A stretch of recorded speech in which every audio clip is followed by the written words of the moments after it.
Antik. So nakikita po natin sila na nag-exhibition muna. Then susunod po, magkakaroon na sila. Okay?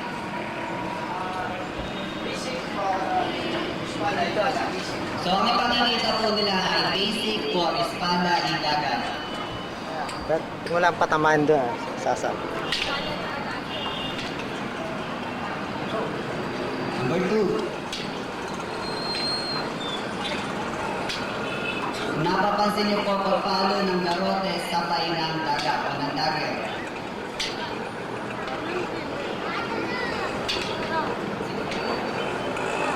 Five. 6 kung sasaksakin po sa kanilang dito. 7. 8. Katama po sa 9.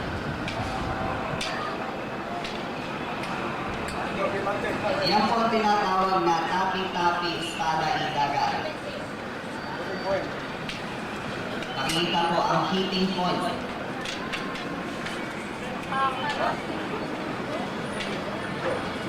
Ang tapi-tapi po ang pabilisan ng kamay at ng mata. Laki. Wala nang ulit ka sa kalaban niya.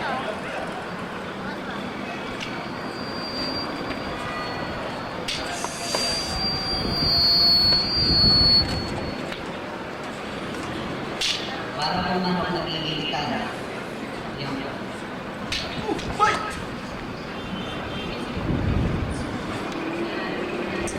Pinakikita po ang hitting point sa leeg. Leeg po ng kalaban ng tusok.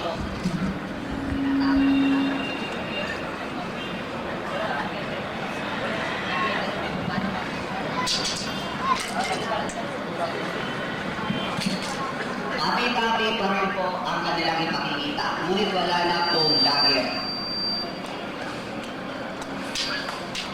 Kasama na po ang hitting point.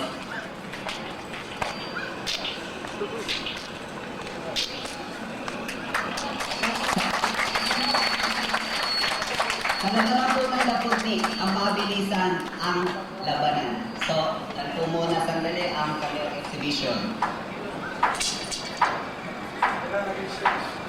So, pagkatapos po ng tapi-tapi, bare hand against stick. Kung sakali po ang kalaban ay mayroong pamalo at kung kayo ay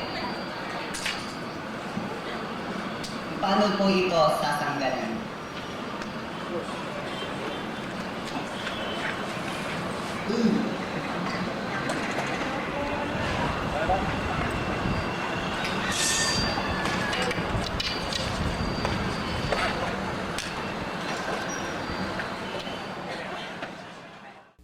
Dale terak, terak dale, dale terak.